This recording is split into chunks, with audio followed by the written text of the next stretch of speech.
Hello, Fishbowl. Thank you for joining us today. My name is Samantha Legere. I'm the marketing manager at the career coaching company Woken. So I'm here with today's guest, Rachel Surwitz, who is the founder, CEO, and head career coach at Woken.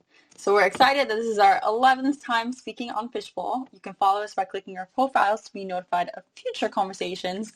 But today we are kicking off our third session in our new Career Living Room series, which focuses on different career topics so that you can get a holistic set of guidance to ensure you can succeed. So in this session, we'll review career path exploration, what it is, why it's important, how do you do it, and more. So we'll present and interview Rachel for about 40 minutes and then leave it open to the audience for Q&A for about 20 minutes towards the end. For this, we welcome participation in two ways. One, by raising your hand to join the stage. But side note, make sure your microphone is enabled so we can hear you. Or two, you can direct message Rachel your question and we will keep your name anonymous. So now we're going to hear a quick introduction into Rachel's background and then get started. So Rachel, take it away. Hello, everybody. So if this is your first time meeting me, my background, I started out in the corporate world. I was at Goldman Sachs and then Bridgewater, and I was informally helping lots of professionals on the side of my job and noticing a lot of patterns in job seekers. And I was also figuring out my own career path all at the same time. And then, once I left Bridgewater, I did a little HR research and I eventually got a tech MBA from NYU Stern. And I've been building my company for about 6 years. I've also done career coaching through a variety of other organizations, outplacement coaching, and lots of other career coaching settings. To see how other people do things. And Woken essentially is helping professionals to be intentional with every career step that you take. And so we, really cover it all, whether you're clarifying your direction, upskilling, personal branding, job searching, networking, interviewing, advancement, you name it. We are here to support you through all the different career things you could be working on at any given time. And today we are going to talk about the clarity in your direction. But of course, this ties into all the other elements of your career anyway. That's a super quick introduction to me, and happy to dive into any elements of my story if that's helpful during the Q&A. Love it. Okay, so let's get started. First up, can you define career path exploration for us and when do you do it? Yes. Okay. So I'm actually going to pull up my formal definition because I could explain it to you, but I'm actually going to read to you how I literally define this. So the definition that I give, and I call this career path exploration, career exploration, that's simply a phrase which is referring to the process that is distinct from and a precursor to the job search. It includes a series of steps of learning and reflection in order to compare and contrast and clarify your direction that you're confident in pursuing. That doesn't have to mean you're at the beginning of your career. What it means is we often launch into the job search when we're still debating different options, right? And so the whole point of this is to have a phase and a mode of asking yourself questions of what it is you want next before you start applying or interviewing or searching for any particular roles. In a nutshell, that's what it's doing. It's giving you the space to explore and figure things out before you start applying.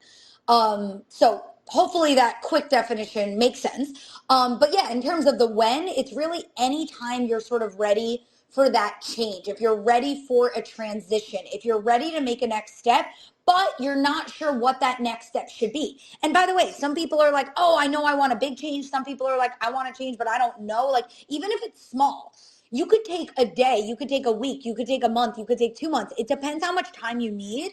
But the whole point is giving yourself space when you're feeling ready for the next step, when you're feeling ready for a change, and you're giving yourself that space to explore before you apply. So that's sort of the when and the what it is, when to do it. Am I making sense? Yeah, I think so. But if any of you guys are confused, we're going to explain it a whole lot more. And also, like I said, questions at the end. Okay, so getting back to it. Systematically, where do we stand with engagement at work today? And what are the issues you are seeing on a macro level? Because obviously, career path exploration connects to that.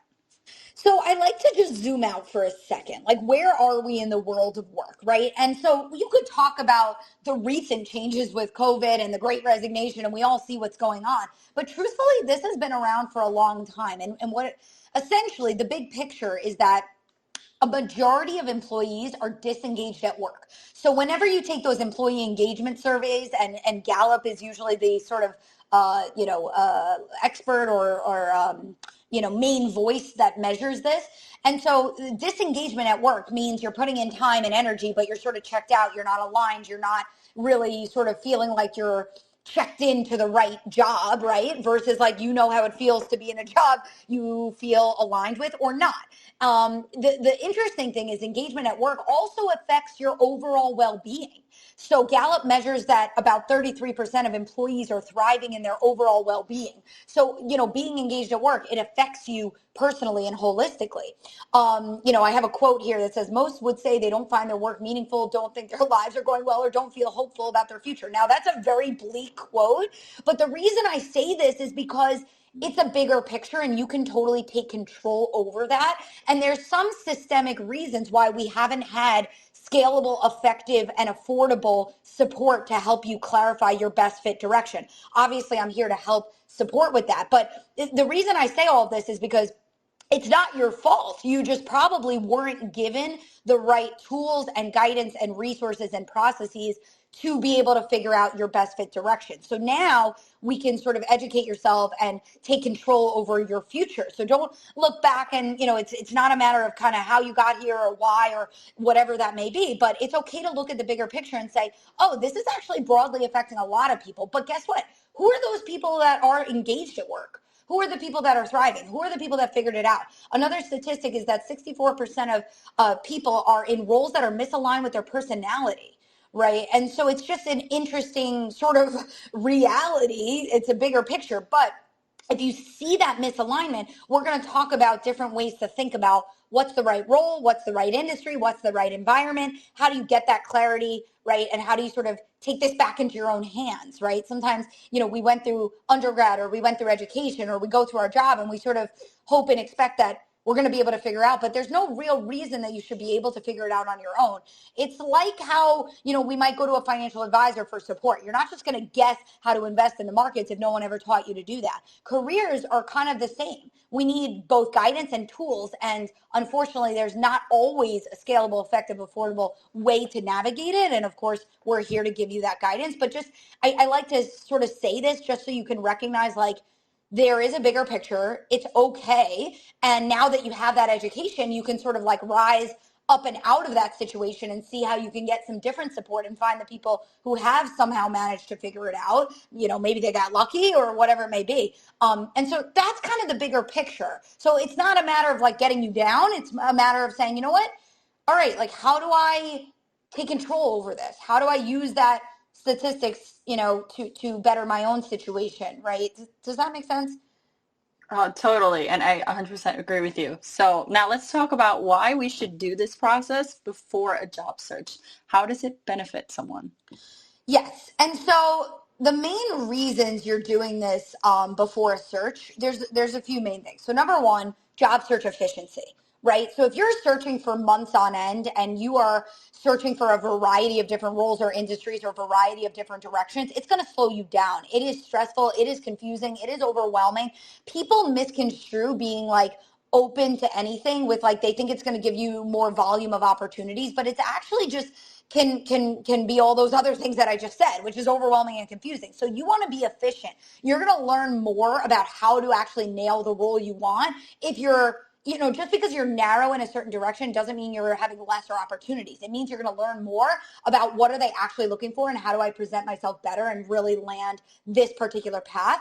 And also, if you're looking into like a second fit role or a third fit role or your fourth choice, if you're less of a fit for those, again, you're opening yourself up and tailoring your brand in 100 different directions that may not even be the best fit, right? So you want to figure out like actually what is the best fit for me, and let me go, make more of those sort of get myself into the right conversations for what I know makes sense for me. If it makes sense for you, it's going to make sense to them. And that gets me to the second point of why do you do this before job search? Interview effectiveness. When you walk into an interview and you tell them what you think they want to hear, they're going to smell that. Like, don't forget that you're talking to a person. They can hear tone. They can hear energy. They can hear authenticity. If you're checking the box and just saying like robotic things of like what you think makes sense, like they want a candidate who's like engaged and energetic and cares and is innovative and like actually like wants to be there, right? Like they want that on their team. And so if you're sort of forcing it, sometimes we have to take a step back and say like, have we even been in the right interviews to begin with, right? Like don't just get interviews to get interviews and just try to do them well because it's a job to be done. You want to say, what are the right conversations I should even be having? An interview is a conversation about the work and the problems to be solved and how you're going to go do it, right? So which of those interviews should you even get yourself into in the first place, right? Versus just like, oh, I get any interview and then I try to do it well. The third thing is job fulfillment. If you want any, increasing the odds of the fact that you're going to enjoy and align with the role, there is an underestimated risk of like, you don't just like get any job to get any job. If you get in there and you don't like it or you're not going to do it well, how secure is that in the end of the day? So you want to be good at your job. You want to be engaged at your job so that it is secure and that you can grow and advance and get promoted and be in the right path, right? We can't ignore that. I think sometimes we just think about getting a job, but like if you want to succeed, right, and stay there and grow there, right, we have to think about like what do we do well and like what actual job like makes sense for us. What are we going to both enjoy but also be good at? And we each have different strengths and weaknesses, right? So you can, it's okay to think about yourself and your fit for all these different reasons, right? And this is just some of the reasons why you would do it before a job search. Love that. Okay, so now a lot of people maybe hearing you and have hesitations about like this process. So what are the top most common limiting mindsets when deciding on your path and how do you overcome them? Oh goodness, yes. There's a lot of different, common limiting beliefs, right? I'll try to pick just a few, and then of course at the end in the Q&A, if there's something holding you back, please let us know. Because bottom line is, there's any number. Before I get into some examples, there's any number of normal, common feelings. We are human. We get nervous. We get scared. These are big decisions. These are important. But just because it's big and important doesn't mean to A, stunt your progress or not decide or to decide things for the wrong reasons. You take the time you need and get the support you need because any number of hesitations are okay to have and they're normal, but like have a coach, a peer, a mentor, someone help you work through it so that you're making the right decisions in spite of those hesitations, that you can overcome them. So, again, I'll go into those examples, but just know that whatever's on your mind is okay. And there's always a way to work through that. Usually, if you get a little more information about the paths that you're exploring, or if you just reflect a little more. I always say, if you're still debating options, you want more learning or more reflection or both. There is what people don't realize is that there's actually a world where you actually get to the point of feeling certain about your path forward. We live in this world where like no one really knows their direction. And so we think of that as like normal. But there is a world that you actually get to the place of feeling good. Now, you don't have to figure out your life forever. You're not going to figure out what you want to be in multiple decades to come. You want to ask yourself, what would be a great, really strong fit role, industry, environment for me right now? You can still understand where it's going to lead you in the future, but you want to largely prioritize the right now. Because there is that healthy level of unpredictability of like, I'm in an amazing team right now, and let me see where that could lead me. Let me see what doors that opens for me. And when you learn more about that space that you're in, you actually see like what else and where you want to go from there. So you actually continue to make informed decisions at every step of your journey versus like, oh, here's what I want to be forever, and then I have to backtrack to get there. Ask yourself, what would you really, be a fit for you right now? So yeah, that's kind of a little bit answering your question. Like some people base their decisions on limited information. Some people get stuck and never make any decision at all. Some people think too long term. Some people are just not getting the support to work through it. I would say one of the most common things is like people know they want to change. They don't know their direction. And so they just are stuck and don't do anything about it. So just remember that like you can be in this mode of exploration. Like dive into that uncertainty and say, okay, how can I create action steps forward? Do I do a little research? Do I do a little networking? Do I do a little reflection? How do I get into that mode of figuring it out versus feeling like, all right, it's not like I jump from A to Z and I just get all the answers overnight. There's a mode, there's a phase of like literally gathering more information, asking more questions and going on that journey. And we'll talk more about that. So just like know that you can make that uncertainty more comfortable, right? By just like diving in and breaking it down and giving yourself action steps and support. So that's half the battle. It just, a lot of people feel uncomfortable in uncertainty. Most humans do not like uncertainty. But when you go into it saying, I'm just going to like know that I'm in that part of it and I'm going to make it like a learning phase and I'm going to make it practical and I'm going to make it structured, then you can get more, making an uncomfortable process comfortable, right? So that's a little bit of what you can do. What else? We talked about being too open, right? A lot of people are like, oh, I'm open to anything. Just don't misconstrue the fact that just by being open, it doesn't necessarily mean you're going to have more opportunities, right? So don't misconstrue the fact that if you have a narrow, clear direction, you can still find more of the right thing, right? And so having multiple directions doesn't necessarily mean you're going to have more opportunities or move faster. What else? A lot of people are not always comfortable to be able to say, like, I don't know. So if you're chatting with somebody, don't feel forced to like pick a career path. Just be like, oh, I'm looking into A, B, C, and D. I'm not sure. I'm debating. I'm learning more. Guess what? Maybe they'll be able to help you if you actually let them know what you're considering or what you're looking into versus like, you don't have to have all the answers. Like, let them in, let people meet you where you're at. And better yet, meet yourself where you're at. Acknowledge what you know and what you don't know, right? There's probably a lot more. I could go on for a while. And actually, one of our first fishbowls, we talked a lot about the mindset and the limiting beliefs. So we can, if you haven't already, we'll make sure to direct you guys to where our recordings are because there's a whole hour focused to the mindsets. But, the last thing I'll say is just remember that mindset in and of itself is a part of this. Like we can talk about practical exploration, but like you're human. You're going to have ups and downs. You're going to have moments where you're excited, when you're nervous. So just like have support and resilience to know that you can navigate that. And just because you have ups and downs in your mindset doesn't mean like you have to stop altogether. It doesn't mean you're failing. Like just having a supportive environment means you're going to be able to get through that exploration. So again, we can talk about specific examples, but just know that like have support through any and all changing mindsets so that the key, what I listen for is like, is somebody making a decision based on a limiting belief? Or can we work through that and acknowledge that? So sometimes just having another pair of eyes and ears, and a co-pilot and a sounding board through it, it's going to be like a mirror where you can just check yourself. Because again, it's okay to have these mindsets, but just remember that like, where are your decisions based out of, right? Does that make sense? No, totally. And I feel like the mindset is like one of the most important things you need to set yourself up. So I really loved hearing your feedback on that. So now speaking of mindsets, you have a unique 3-part mental model for deciding on a work opportunity. So what is it? Yes. Okay. So the 3-part model is, here's a great way of doing things, right? So it's simple. If you're reflecting even on a past experience and what went well or what didn't go well, or if you're figuring out your future direction, here's the 3-part framework. So the first one is what I call function. Function is the day-to-day of your work, the style of the work.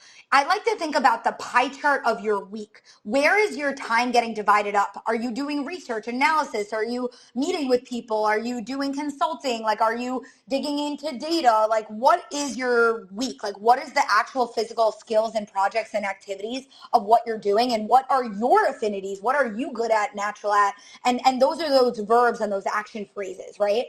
Then there's the content, right? So for example, if you're doing data analysis or if you're teaching or you're selling or you're doing consulting, you can do a lot of these different functions in different settings in terms of the nature of the work. If you're selling, you can basically sell any sort of product or service. If you're doing consulting, you can probably consult on any type of product or service. So there's a separation between the style of your day-to-day and the activities and like the affinities and what you're doing. And then there's a separation between where are you applying that? What's the nature of the work? And then the third piece is the environment. So what does it look and feel like? Is it remote? Is it hybrid? What's the pace? What are the people like? The hours, the culture, the vibe? What's that physical setting? And so, essentially that function is going to translate into the role options that you have, and the content is going to translate into the industry, right? So a lot of people munge those. The role in the industry are two totally separate things. And you can actually really tackle a lot of your interests, and you can incorporate a lot of your interests into your career direction by simply separating those two things. Because in industry, you may support some sort of like mission or impact or cause, or you want to support some level of innovation. You can get that by being part of a certain industry or what is the mission of your company. But the role that you play is going to be based on like your affinities and your natural tendencies and what you're great at, right? You could be like in HR, but you could totally decide which industry do I want to be a part of. Two totally separate things. And of course, the third is the environment. And that's like so, so important because, as I've, talked with you more and more, I realize that other people don't know this. And so I'm teaching everyone else that I know too, like you can work in marketing, but not in like, the marketing agencies. You can work at like any other business. So I'm like, listen to Rachel, guys. She's so right. All right. So now can you give us some example reflection questions so we can understand how to reflect more on each of those three categories? Yes. Sam, you're going to be a career coach before you know it. Yeah, right. So yeah, I'm going to give you guys like some food for thought, right? Okay. So if you're thinking about the function, which is that first part, which is like, what are you good at? What I would suggest that you do is think of a few past projects that you like chose to take on, or, if somebody tasked you with that project, but you really enjoyed it, and you can think really broadly. Like you might have taken on some volunteer thing on the side. You might have done something way back in college. Like think holistically about your top favorite projects when you were really in flow, whether you chose to do it or you really just enjoyed it. And then what I would do is just pick the top project that was like number one most interesting. And then I would try to like break it down. So say you were like planning some fundraiser. What went into that? Did you have to do research? Did you have to liaise with certain vendors? Did you have to, raise money for, deal with ticket prices, budgeting? I mean, I'm making this up. But what were the components of that project? What were the verbs and the action phrases and the skills that you used to actually make that project happen? And the beauty is once you start that list, you can actually just continue that list, but you don't have to do it just in the context of that project. It just gets you started. So once you start looking at that list, you're actually asking yourself, what else do I like doing? What else am I natural at? You want that list of those action verbs and phrases of things that you're natural at, things you're good at, things you like doing. Another thing you can think about is like, if someone were to ask you to do a project today, what would it be? And by the way, this could be pretend like, if you're working currently, just like it doesn't have to be in your current role. It doesn't even have to be at your current company. Just like pretend you're like in white space and pretend there's like some imaginary boss and some imaginary company, and you get to like sort of choose the project and like you're paid to do it. What's the project? Right? Like what should someone tell you to do? What do you want someone to ask you to do? What do you want to spend time on, right? So it's one way of thinking about it. Another way you could think about it is when you help others, what do others come to you for help with? What do you enjoy helping others with? So these are just some of the many questions you can think about for the first section. Second section, when you think about content, you want to think about like, what do you read about? What, the news, podcasts, articles, social media, who do you follow? What do you like to listen to? Topics, what are the, things you follow, but not only that, but what are problems in the world that you feel need solving? What are the things you get, a little fired up about? Like, what are the things you like to talk about with others? Maybe your friends are like bored of listening to you about it. What are the things you like to learn about, think about, talk about? What are the products and services and companies you find interesting or leaders you find interesting? Maybe something innovative, maybe something intriguing, maybe something impactful. Maybe you use a certain product in your everyday life and you recommend it to all your friends. The thing people don't realize is sometimes personal hobbies, like we forget that these things are really industries. Some people get all, oh, I love animals or I love makeup or I love this. Guess what? There's real, large, reputable companies that do all of these different things. You love cooking. Guess what? There's a ton in that market. So, you want to think personally, what do you care about? Problems, in this world, or maybe even types of communities, types of people. That's one way to think about the second section. The third section is the environment, right? Small, medium, large. Do you want a big team, small team, medium, fast paced, medium paced, slow paced? Do you want to travel? Do you want to be remote, hybrid, in person? Who do you want to work with? Something fun that I like to do is just close your eyes. Like, what do you see as your physical next work setting? right? Like, where are you? Are you walking around? Is it an office? Is it really corporate? Is it a co-working space? Are you sitting at home? What do you see? Who's around you? What does it look and feel like? That's kind of a fun way of picturing it. Some people are visual. Some people have that gut, vision of like, what are they craving next in their workplace? You just want to be a little careful. Some people say, oh, I never worked in a large setting. I just want to try it. There's ways of getting perspective on like the thing, don't assume the grass is greener. I would think about, what environment do I think would be suitable for what I'm like? And let me go get perspective if there's a place I've never been. But that's a little bit of how you can think about the environment. I love that. So important.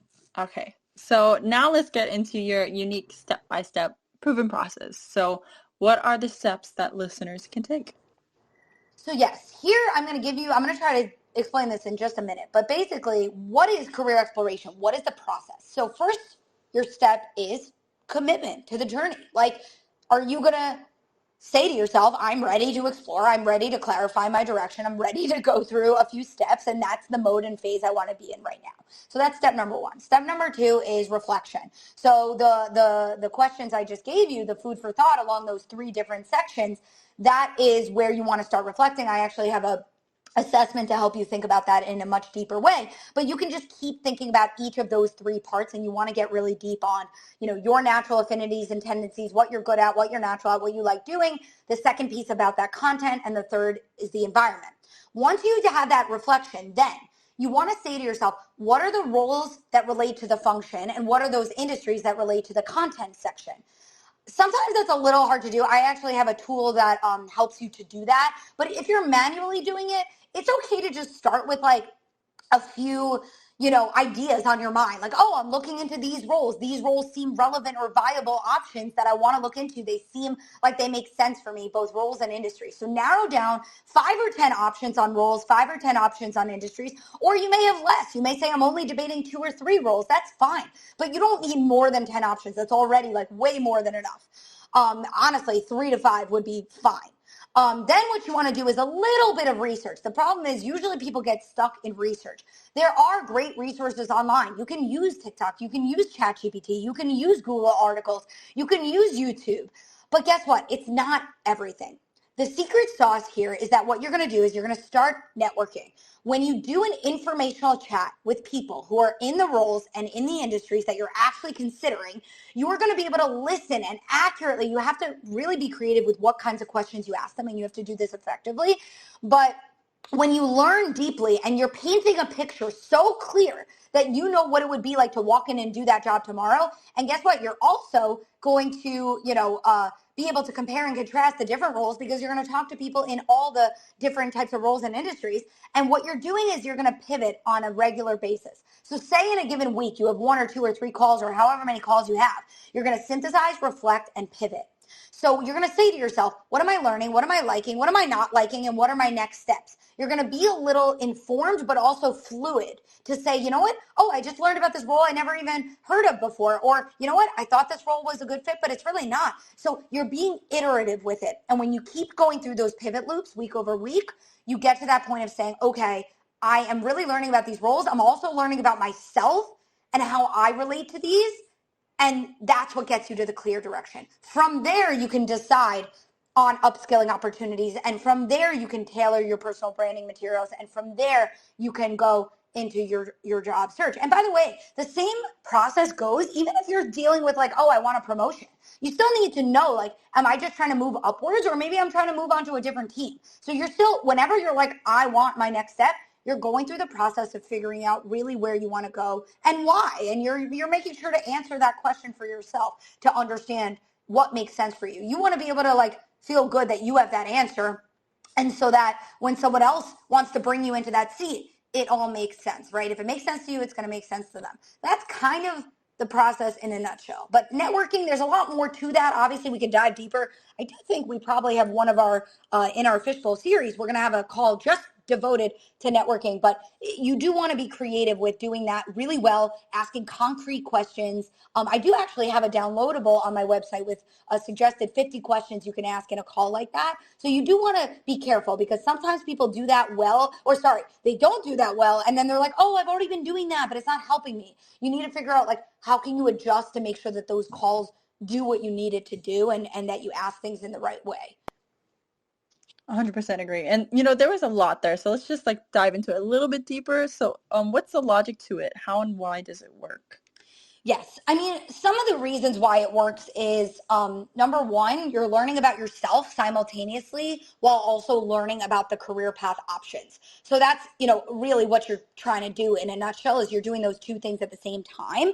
The other thing is, like I said, doing the networking really well. So again, you're not just checking the box. You can't just say, oh, I talk to people.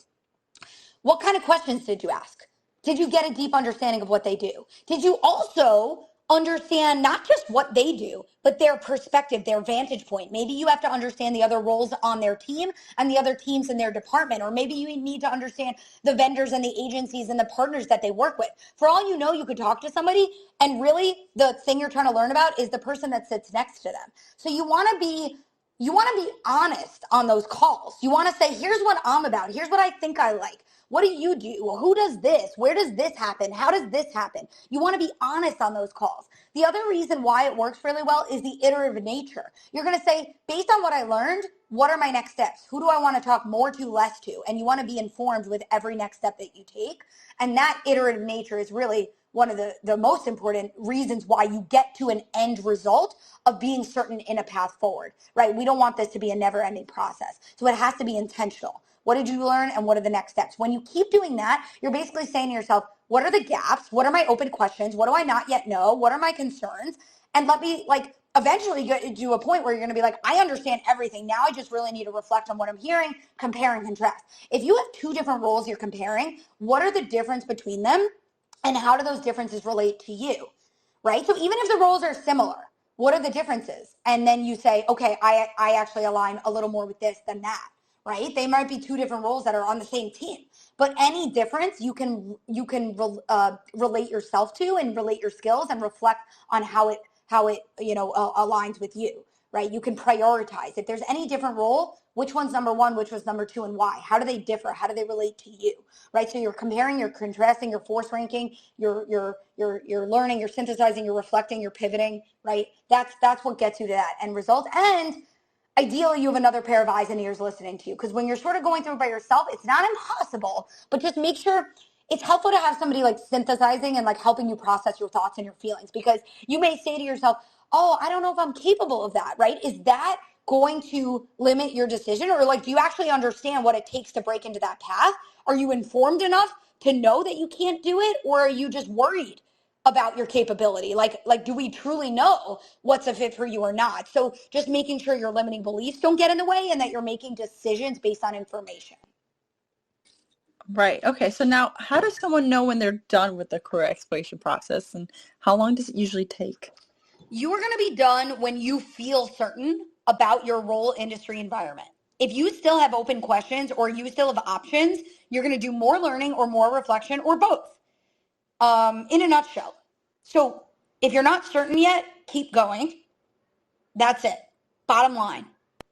That's the beauty of this process, right? And so how long does it usually take? If you put in about 2 to 3 hours a week, I've seen it take about 2 to 3 months. But if you're not working, I've seen somebody do this like as if it was like their full-time job, and they did it in a month. So it's very practical. It's not this thing that has to take you forever. There's actual steps you can take here. You don't even need a ton of networking calls. I've seen this work with 10, 15, 20 calls. Like, I know that might sound like a lot, but in the grand scheme of things, for you to confidently figure out your path, there's so much good that comes from so little. Such little effort goes such a crazy long way to impact your life, your journey, your next step, making sure you're in a path that feels good, making sure you're being efficient with what makes sense for you. So it might feel like it's, I think people think, oh, like I have to delay my job search. This is the best investment of your time. It's going to make your job search so much stronger and so much better. But yes, you have to have a little bit of diligence to say, I'm going to do this, and then I'm going to come back to all the other things, recognizing that you're going to come back to those next steps with a newfound sense of like, I know where I'm going. Like, we want your career development efforts to be all about like advancing in your path and not questioning which path am I on, right? Totally. Okay, so as we're nearing the 40-minute mark, we're going to try to squeeze in one or two more questions. So first one is, for those that are making a career pivot, how does this process factor in? Yeah, look, I've seen people do this process and they make a 180 change or they make a slight change. I think the bottom line is whether you know you want a big change or whether you have no idea where this process is going to take you, it's just a matter of being open-minded. Now, I've seen some people go in saying, I don't want to go get, a master's, or I don't want to go back to school, or I don't want to, have to do all that. Give yourself the opportunity to learn about like what path you actually want, and then you can strategize. Sometimes there's like a role where it's like, okay, this role requires like further education, but maybe there's like another way you can still be in that world while not having to pursue such formal education. That all being said, you need to zoom out, because if you have like, years left in your career, you need to ask yourself, like I've seen people make a mid-career pivot and say, you know what, it's worth it for me to like go on this journey and go on this direction and get some upskilling. Also, there's so many paths that just, you can get that hands-on learning with, certifications or even pro bono projects, and just getting involved way more than you think you could otherwise. That's why we're in this like ongoing lifelong learning world, right? There's so many ways you can sort of gain new experience. So yeah, if you're pivoting, like I would just be open-minded, allow yourself to learn, and then you can strategize second. And yeah, the other thing is kind of your timeline, right? So if you're like, I need to job search quickly, sure, the quickest way of doing that is find a role that's similar to your past. But if you're like, I have a little time on my side and I know I want to change, to the extent possible, give yourself the chance to, go through the exploration journey if you can. All right. And so now what do you do after you've completed the career exploration process? What then? Yeah, so that's when you're ready to actually determine like what upskilling, whether it's program, courses, certifications, boot camps, whatever, diploma, that's when you can figure out like, do I need hands-on learning? Do I need projects and like pro bono or whatever sort of like hands-on portfolio builders, or do I need more of like a sort of training type opportunity? And there's so many different ways to gain new skills. So once you actually know what path you want, that makes it easier to figure out like, what should I go get involved with and what learning should I do that actually is reputable and worth my time based on my direction and based on what those hiring managers are actually looking for. A lot of people are like debating these upskilling things, and they're just going after like what's a hot skill or what do they think they should have on paper. It's like, no, you want your upskilling to be in line with your direction, right? And make it make sense for you and help you get you where you want to go versus like what you think people are looking for. It has to make sense for you, right? Don't just be like, oh, everyone's supposed to be learning A, B, and C skill. If it has nothing to do with your path, doesn't matter, right? Spend your time learning what you need to be learning. And then you can tailor all your materials, professional summary, resume. When you have multiple versions of a resume, it is a signal that you have multiple directions and multiple options. And just ask yourself, is that serving you? Do you actually know what your priority direction is? And, you may say, you know what? I know my priority direction, but maybe it doesn't feel feasible to land. Okay, if it's too far away, then you strategize and say, what would be an interim step forward towards my path? So just, again, if you have multiple versions of your materials, just ask yourself why. Like really come up with your strategy, and then you can job search from there. So those are sort of the steps in that order would be ideal. But again, if you have limited time, you just need a job search, you're going to look for something that's similar to your background for now. And then you can always come back. I have people who do exploration on side of a full-time job. It doesn't have to be just kind of when you're, job searching and whatnot, right? Like this can be something you do at any time whenever you're ready to just clarify your path. Awesome. Okay, so we hit the 40-minute mark. Thank you for all of that advice, Rachel. Obviously, everyone, this is just a snippet of what Shein Woken can help you with. So before we open it up to the audience for Q&A, Rachel, can you just tell us one more time about what Woken does and how you guys can help everyone? Yeah, I mean, as you can hear, we help people with all of these different things. We do coaching sessions. We also have a software and lots of different digital tools. We also offer texting and emailing throughout the week. So really, depending on whatever your goals are, whatever your timeline is, we'll come up with a roadmap and a strategy and work together to help you achieve it in a nutshell, right? But that could look a lot of ways depending on who you are and where you're at. And that's exactly what this is all for, is to really customize to you and what you need and get you to that next step with a co-pilot alongside you. So in a nutshell, that's what we do.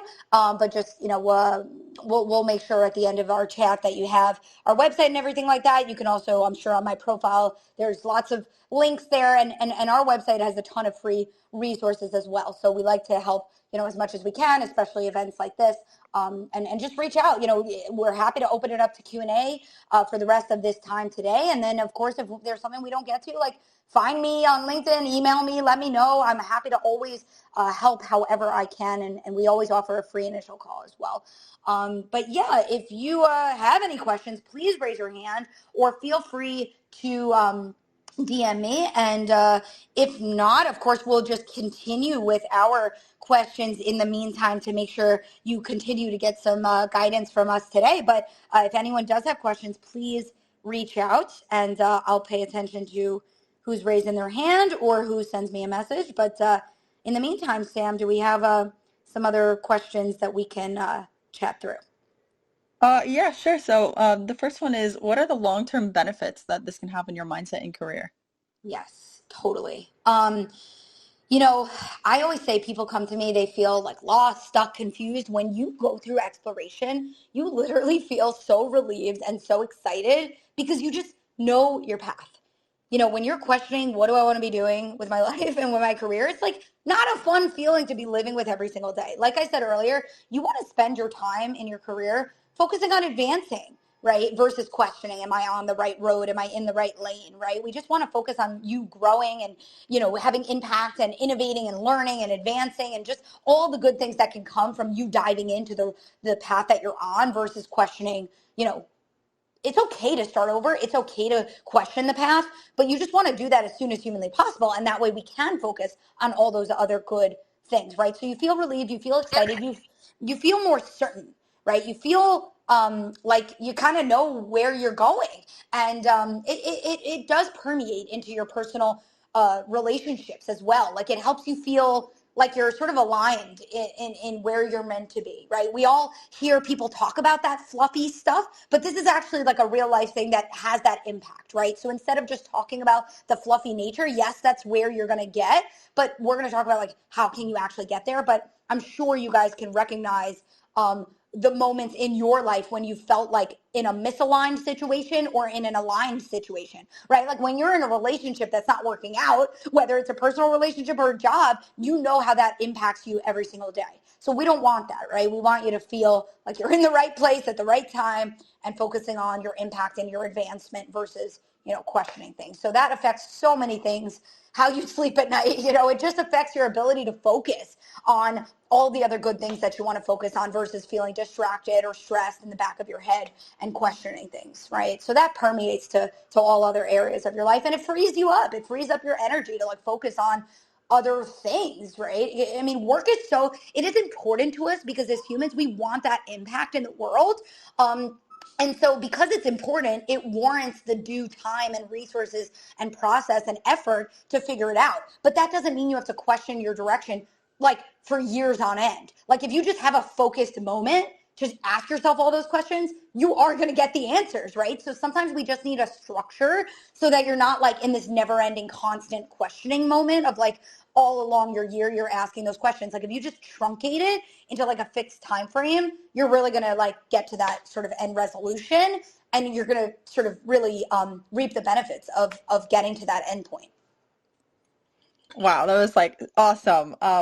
And so obviously lots of long-term benefits here. So if anyone has questions about like how you achieve this and the process, like Rachel said, feel free to raise your hand or anonymously DM us and we'll keep your name private. In the meantime, I have a personal question for you here. How did you create this process? How did you think about it? Yeah. So it's a great question.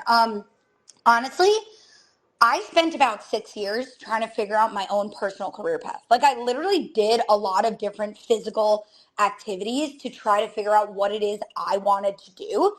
And so that took me a long time. And now I just truncate like what is the most efficient, like what is the right order of the steps and what is the right efficient sort of way that someone else can do this. I was doing research. I was networking with people. I literally at one point like showed up to a conference. Like I thought I was interested in social impact. And I literally, there was like a conference at Yale. I just like went to it and I was like, I need to learn. Like I need to because I knew my job wasn't the right fit. but I didn't know what was. And so I was doing all these different things, research, networking, experiential learning, reflection. It just took so long, right? And so now I've sort of learned like what works and how do you like sort of make this more efficient. I also obviously have coached now hundreds of people. So I saw a lot of the patterns of the challenges that people had. And I saw also like what worked and what didn't work. A lot of people would take a career assessment and it was sort of like, you know, this automated matching, like multiple choice. Like our assessment is very open-ended. It is very deeply reflective. If I help you understand yourself, then you're going to be able to better understand where you fit in this professional world. So I just took a lot of different approaches based on like, what were the tools that didn't work, right? And like, how do we like do the opposite, right? And so, and then I sort of pulled from some other things like design thinking, the iterative nature of it. You think about any prototyping, any experimental nature of things that you've ever learned about, whether it's in the world of product or the world of, you know, marketing. There's so many experimental type approaches. Like we're doing the same thing for your career. We're just truncating that like mini little prototyping into a shorter period of time. You know, every step of your career, I call it like an informed experiment. Every single next role, you want it to be like better than the last. You want to inform yourself as to like, what do I need more of, less of, and how am I making a better decision? So every step over the course of your career is somewhat of that informed experiment, but also just career exploration as a process. Doing that, imagine you were doing a marketing project or product management. Is there a world that you take a 1 or 2 or 3 months to actually go through, you know, how do I test, measure, learn, pivot? It's the same thing, right? And so I found that the informational interviews, having those chats with professionals is just such a powerful way because you're also like listening, right? So maybe you're not doing the job hands-on, but like think about it this way. You can only take so many certifications in your life. So even though it's hands-on, you trying to learn SQL or you trying to do whatever, when you network with somebody, it's a more dynamic, efficient way to listen to them talk for 10, 20, 30 minutes. And you're being honest with them. So they're going to be able to help based on their purview. You're telling them what you like, what you don't like. They're going to look at their entire exposure or vantage point and help you point to your next step and say, based on what you've told me and based on what I know, here's what I would go suggest you look into. Right. And so the nature of having these calls really helps a lot as well. So yeah, I just sort of learned by way of experience, to be honest with you. And then our career assessment is really an amalgamation of like every powerful thought-provoking question I've probably ever heard in terms of like making somebody think about themselves and this place in the world. And then, yeah, I just, you know, that 3-part framework, right? Role, industry, environment, that I just sort of came up with in the sense of like, how do you separate the core components of what is a job, right? It's not just the job. It's not just the role. It's role, industry, environment. So yeah, I'm just sort of big on systematizing, structuring, creating processes, breaking things down. So it's a little bit of like my personal strengths, plus my personal experience, plus the knowledge, having seen people go through it, plus stealing from some other processes that we know work. Yeah, those are like probably some of the reasons as to why I came up with this. I'm sure I could tell you more about it. No, it was really cool actually hearing about your thought process. A lot of people are probably like, well, how did you even think of this? You know what I mean? Yeah. So really cool to hear about that. I know you spoke a lot already about, as a career coach, how do you help people through it? But what are some other ways people can get support through this process? Yeah, you know, support is critical.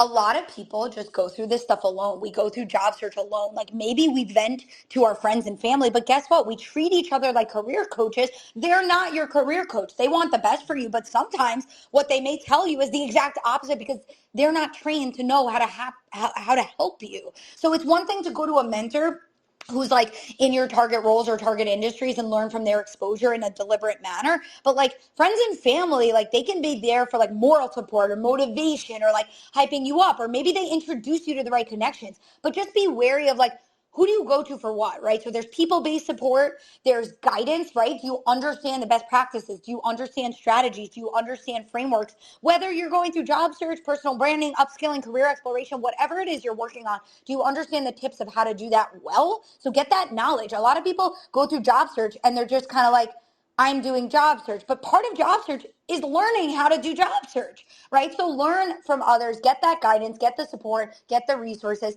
And then I would say there's tools, right? Tools can be supportive, to help your mindset. You might need a little career focused meditations to help your accountability. Maybe you need a calendar and like a suggested way of dividing up your time across the week, or maybe you need goal setting, or maybe you need co-working, maybe you need peers. What's your kind of who, what, where, when, how is this happening physically? Are you set up, do you need to get out of the house? Are you even staying accountable to putting in the time? So I like to always think about mindset, accountability, practical strategy. Are you giving yourself support in all the areas that you need? A lot of people just dive into the practical. Let me network, let me job search. But guess what? Your mindset is a component. So support yourself by being open-minded to like, I'm a person holistically. I'm going to have a lot going on. I'm going to have thoughts and feelings, and I need support with that in addition to just the practical. Okay, I need networking introductions, but I also need like a person to sit there and help me like know how I feel, right? So that could be a therapist, that could be a coach, it could be a mentor, peer, whoever it may be. So think about what you need and what format of support. There's a lot of group-oriented support, communities, and then, of course, there's like expert support. You might need to meet with people who are in your field of interest, but you also could meet with, there's career coaches. We exist. We are here to help you with this stuff too. So just the key is know that you don't have to be alone in this. I think so many people navigate their career and they just rely on friends, family, and their manager. By the way, a lot of managers may not know how to manage you. You actually have to manage up. You have to know what you need to get from them. And by the way, what I love about this career process is you should be doing this independent of your current job. You should be thinking about your place in the professional world or your place in the world outside of your current role. Like, of course, we're going to make the most of any current role or current organization, but it's great to think about you in general. Like, the world is your oyster, right? So think about your opportunities, and then you can figure out what does that mean for me making the most of any current job, right? So you want to think sort of independently and not just in your current role, but sort of just like who you are more broadly. Support can look a lot of ways. I think the key is asking yourself, what kind of support do you want? What kind of support do you need? And making sure you find that. Like, I think we just go about it every day, and it's like we go about it by ourselves, and that can be hard. And this stuff is stressful and it can be frustrating. So like, find that support, even if it's peers, and you go sit at a coffee shop with a friend and you're doing it together, like something, getting out of your own head just can make such a huge difference. Better yet, find people who can give you the guidance you really, really need. You shouldn't be questioning, how should I go about career exploration? How should I go about job search, right? I think we like go about our careers in a way that we think we're supposed to know how to navigate all of this, but you don't have to know. No one taught you. You didn't take a class, Career Coaching 101, right? So I used to call it the fifth class. We used to always have 4 classes in a semester. This is the thing you do on the side, is seeking out support the same way you would seek out a financial advisor. You're just making sure you have what you need to go about it, to navigate it. You don't have to guess. You don't have to make it up. You don't have to be on your own. Right. And, just a follow-up question to that. There's so many ways to get support, but what about when the support comes to you and you don't necessarily ask for it? I've had a lot of family and friends over the years tell me what they think I should do. So how do people really do that? Well, first of all, I do have a great blog on my resources page of the website, which is all about the influence of family and friends. So take a look at that. But it's interesting. You need to know how to react to people and set boundaries. And like, if somebody tells you something, it's all about how you react. And do you want to engage in that conversation with them at all? Like, is this someone you respect and they have knowledge and they have expertise in the professional world and you want to pick their brain, or you don't? It's usually one or the other. So I would ask yourself that question. And then if you're like, oh, they're knowledgeable, let me like ask them why they think that, right? Understand their thoughts, their perspective, their experience with that thing. Like, sure, you can understand where they're coming from, but remember, it's your decision to make. A lot of times people say things like that and they may not really actually know if that's a fit for you. I will tell you, I had an internship boss say to me, "You're too dynamic for HR." I don't even know what that means. Guess what? I didn't pursue HR in the beginning, and I should have. Clearly, I was in operations, and then I took on all these side projects, and luckily I was able to pivot into HR because I had taken on so much HR oriented work on my own volition. But like, I let that person sway me, and that is insane because HR has so much innovation. I'm literally going to conference after conference. HR tech, it's all over the place. So be very careful who you listen to. Be very careful. And most people don't know what's right for you. You do. But ask them, can I get information for this person? Can I get perspective from this person? What is something I can gain or not? Why are they saying what they're saying? Because that person, that was a limited, uninformed stereotype that they had. That's awful, right? And that influenced me. So you have to understand who is saying it, why are they saying it, and what should I do with this information? And guess what? A lot of advice, you decide, do I take it or do I leave it? And that's for any mentor in your life. It's not always going to resonate, right? People are in their own world. What they choose to say to you, is that truly coming from the amount of information you have about yourself? Where are they coming up with that? You know, so always understand where they're coming from, but you go look into that thing yourself and make a decision, right? Based on what they're saying, right? So true. Yeah, you have to like return to yourself. And I feel like the more confident you get through this career exploration process, the more confident you'll be in your response to these people. So Yeah, I totally. love hearing your inputs And on that. another thing you could do is if you are confident, like you can reply back to them and be like, oh, thank you for thinking of that. I will look into it. Thanks for, suggesting it. I'm totally going to look into that. I've actually been recently learning about A, B, and C. Do you happen to know anybody who does that? Ask them what you want to ask them. That's the beautiful part. If you know what you're looking into, ask them whatever it is you want to ask them, right? Sure. Or if you're intrigued by what they're saying, of course you could follow up. But if you're like, it's not resonating with me, guess what? You don't have to engage in that. So you have to just like go slow in how you react, who you engage with, how you utilize people around you. There's so much that goes into this. Awesome. Okay, so we're in the last 3 minutes here. So just a last minute call. If anyone has questions or really quickly that you want to DM, let us know. You can also always, email, reach out to Rachel later. We're actually going to go into right now how you can find her in Woken. So you can find me on LinkedIn by searching Samantha Legere. And Rachel, where can people find you in Woken? Yes, so our website is iamwoken.com, LinkedIn, Rachel Surwitz, and then Instagram, TikTok. We're on all of these things. We're usually, our handle is probably Get Woken on most of these things. LinkedIn, we're just Woken. But LinkedIn is probably my main place. I'm always posting there. And our website has so many free resources on it, iamwoken.com. And then there's a total large, massive library of things for career guidance. But yeah, reach out, email us, LinkedIn, check our website. If you get on our email list, we'll always, we do like a once a month email to notify you of upcoming events. These are always free events. And we always offer a free initial chat. Like I mentioned, we really try to give you as much guidance as we can. So just find me. If you have a follow-up question, please message me. I would love to help however I can. And then we'll be back here with Fishbowl every 2 weeks. We're going to dive into a different career topic. So, if there's things you want to hear in our next sessions, do let us know.